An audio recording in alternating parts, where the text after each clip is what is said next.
10 hari sekali, suamiku pulang ke Indonesia. Hanya 4 hari dia tinggal. Tapi anehnya, aku tak pernah merasa kesepian. Karena cinta itu tak selalu tentang hadirnya raga, tapi hadirnya hati. Hari ke-10, aku berdiri di bandara seperti biasa. Tapi kali ini, jantungku berdebar seperti dulu saat kami pertama kali bertemu. Dia datang dengan senyum lelah dan tatapan hangat yang selalu kunanti. 4 hari yang kami punya, selalu kami isi sebaik mungkin. Kami masak bareng, nonton film favorit kami, bahkan kadang sekadar diam berdampingan. Tapi rasanya, rumah ini kembali hidup. Saat dia di Korea, tiap malam kami video call. Kadang cuma lihat wajah masing-masing, tanpa banyak bicara. Tapi cukup. Karena kami saling tahu, kami ada dan saling menunggu. Hari ke-4 selalu berat, tapi aku selalu bantu dia beres-beres koper sambil menyembunyikan rasa berat di dada.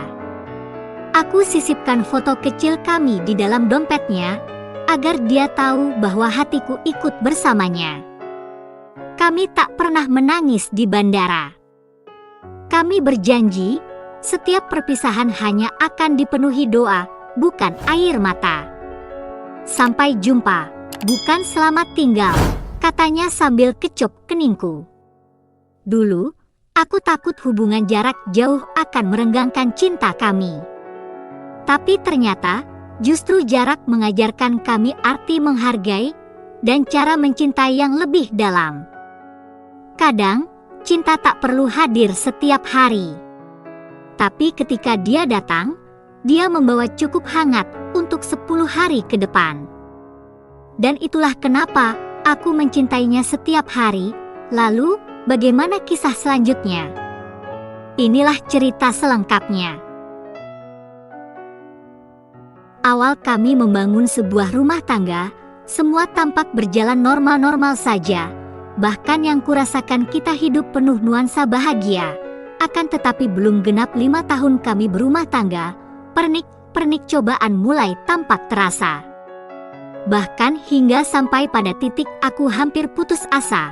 Pasalnya cobaan hidup yang menghadang begitu sangat berat. Sebut saja namaku Wanda, seorang perempuan karir berumur 30 tahun, sudah berkeluarga dan memiliki kedudukan penting di tempat aku bekerja.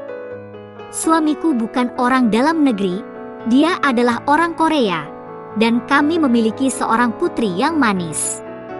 Rumah tangga kami sangat rukun, dan kita tidak pernah mengalami masalah hubungan suami istri ataupun masalah keuangan.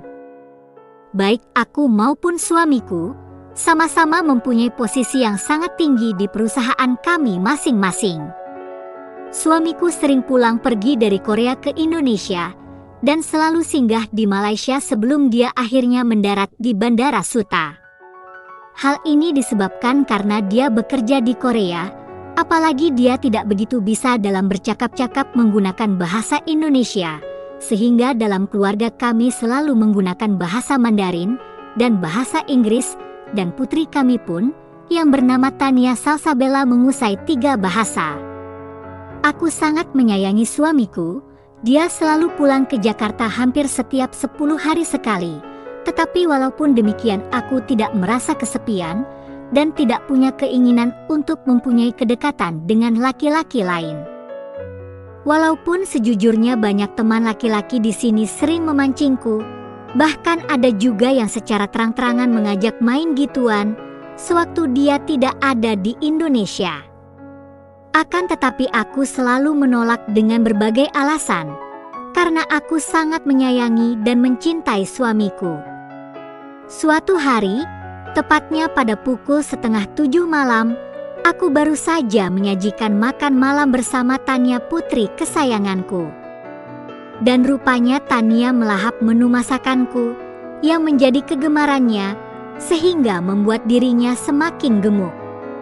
Sewaktu kami sedang makan, tiba-tiba telepon berdering, dan saya menunda makan malamku untuk menerima telepon tersebut.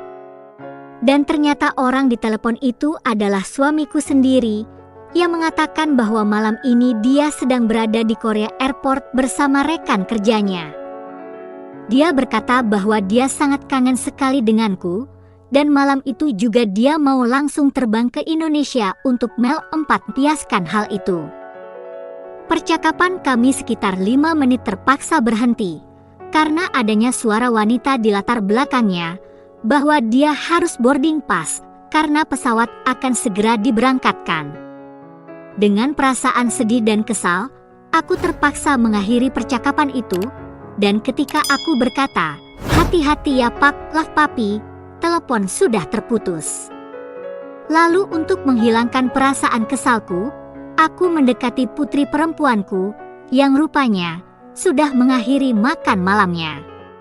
Tampak dia sedang asyik bermain game, dan aku pun ikut bermain dengannya.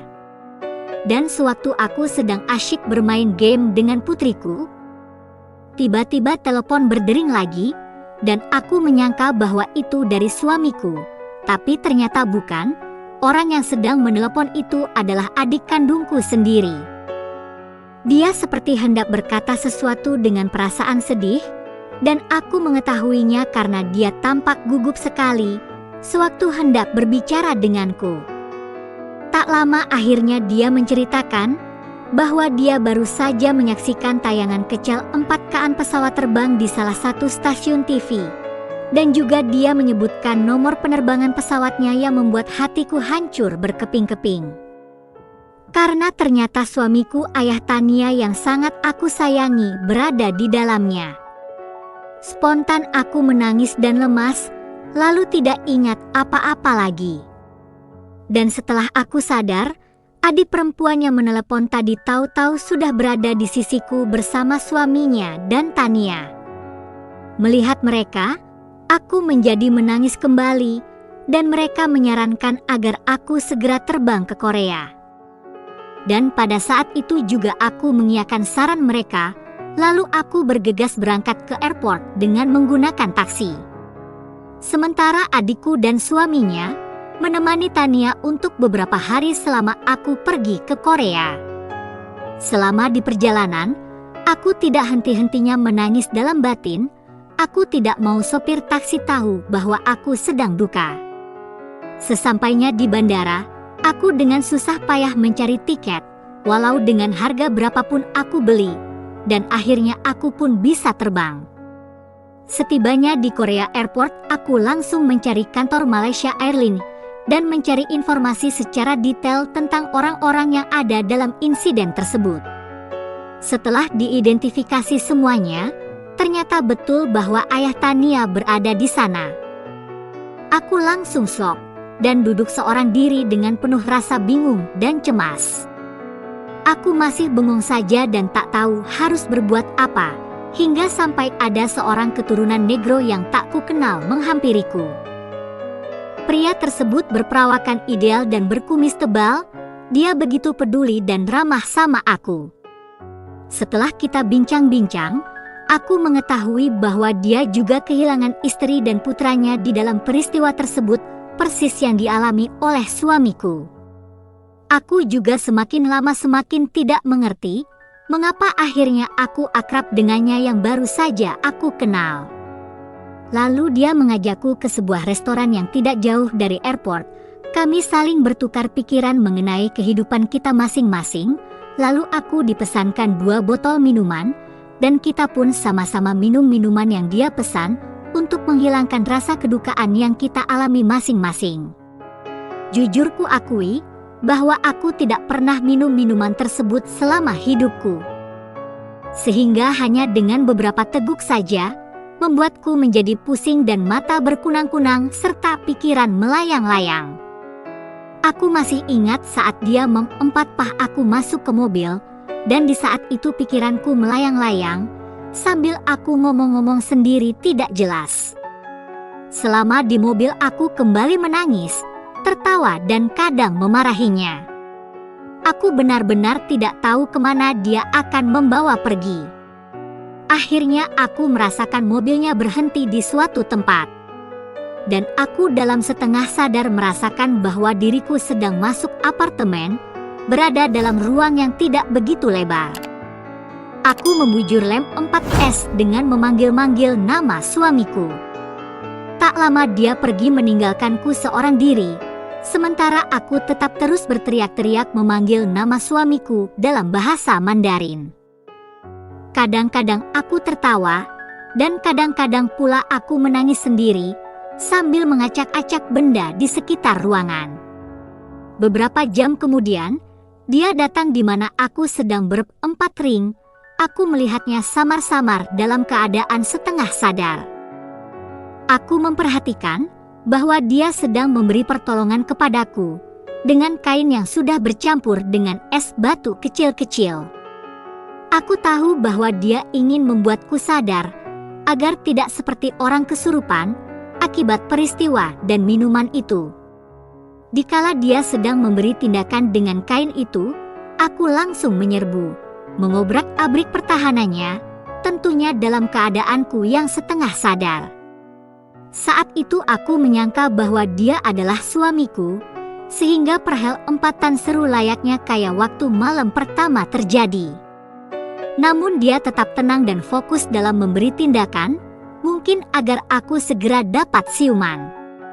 Masih dalam kondisiku setengah sadar, Mak Jepi dapat cover 4S sangat berbeda.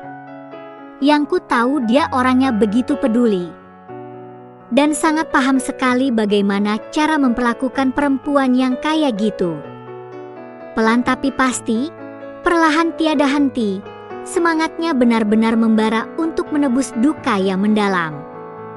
Dia emang hebat, dan terjadilah malam yang sangat panjang. Berkali-kali dan bertubi-tubi yang terjadi. Setelah sadar, aku menanyakan apa yang terjadi, lalu dia menceritakan seluruh kejadiannya mulai awal hingga akhir. Aku kaget dan teringat akan nasib suamiku. Spontan aku langsung kembali ke airport untuk mengurus jenazahnya, tentunya dengan berjuta-juta penyesalan. Kenapa aku tadi tidak sabar menunggu kabarmu? Maafkan aku suamiku, dan selamat jalan sayangku. Aku berjanji tidak akan pernah mengingkari lagi ikrar janji kita. Sehidup dan semati, sampai ketemu di surga wahai suamiku. Begitulah cerita kisahnya.